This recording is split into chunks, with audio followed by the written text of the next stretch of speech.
This story is Rhinos for lunch and elephants for supper. A Maasai tale told by Tolua M. Molell, illustrated by Barbara Spurl. After a pleasant walk in the forest, a little hare cheerfully arrived back at the cave where her den was hidden. "I'll hop in," she thought happily, "roast a few nuts for lunch and have a peaceful nap." She was about to enter when she heard a rustling sound inside the cave that made her heart jump. "Who's there?" cried the hare. "A monster, a monster," boomed the voice. "I eat rhinos for lunch and elephants for supper. Come in if you dare." The hare was terrified and ran away. Along the way, she met a fox, and she told him of the monster. "I'll get him out for you," said the fox. "You can't," shrieked the hare. "He eats rhinos for lunch and elephants for supper." "Come, I'll sink my teeth into him and drive him away," the fox boasted. At the cave, the fox bared his teeth and barked, "This is the home of my friend the hare. Come out, you bully of a monster, before I sink my teeth into your neck." "I'm a monster! I'm a monster!" came the voice, rocking the earth and echoing through the forest. "I eat rhinos for lunch and elephants for supper. Come in if you dare." The fox fled with the hare close behind him. By and by they met a leopard and told him of the monster. "Come, I'll drive him away for you," promised the leopard. At the cave, the leopard bared his claws and growled, "This is the home of my friend the hare. Come out, you brute of a monster, before I claw your eyes out." "I'm a monster! I'm a monster!" rang the voice. "I eat rhinos for lunch and elephants for supper. Come in if you dare." The leopard went leaping away with the fox and the hare behind him. They didn't stop until they met a rhino.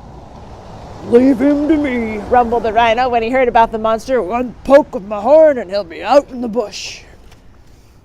The rhino marched to the cave, followed by the leopard, the fox, and the hare. He snorted and pawed the ground with his massive feet. Before he could speak, however, out boomed the voice. And away thundered the rhino with the leopard, the fox, and the hare close behind. Along the way they met an elephant and told him of the monster. "Come, follow me," bellowed the elephant. "A good thrashing with my trunk ought to bounce him out."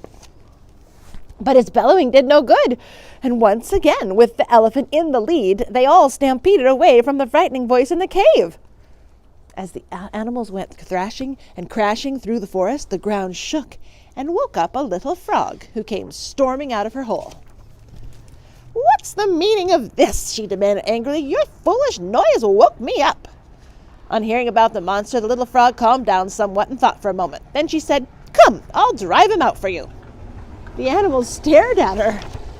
"You are a frog, and you'll drive out a monster who eats rhinos for lunch and elephants for supper?" "If I'm to finish my nap, I'll have to," sighed the frog. Then, chewing on her pipe and swinging her walking stick, she led the way, cool and confident as can be. When she got to the cave, she said to the monster, "This is the home of my great friend the hare. Come out, whoever you are, before I come in and get you." "I'm a monster, came the reply. "I eat rhinos for lunch and elephants for supper. Come in if you dare." "I'm the great eater, boomed back the frog. "I eat rhinos for breakfast, elephants for lunch, and monsters for supper. I'm coming! Everything went silent. Then out of the dark crawled a tiny caterpillar, blinking his eyes and rubbing his ears. "Oh, my word," he exclaimed in a small voice. "What an echo there is in this cave! Hardly the place for a snooze." And to himself he added, "Though I did try my best." With a mischievous wink, he merrily sauntered on his way. The animals looked at one another in disbelief. Then the hare hopped about and giggled, the fox danced around and cackled, the leopard leapt about and roared, the rhino bounded away and howled, and the elephant rolled around and laughed away. As for the brave little frog, she didn't so much as crack a smile. "Come with me," she called after the caterpillar. "I know just the place for—" She turned and glowered at the laughing animals. "An uninterrupted afternoon nap." Then, swinging her walking stick and chewing on her pipe, she led the way, cool and confident as can be. And that is Rhinos for lunch and elephants for supper.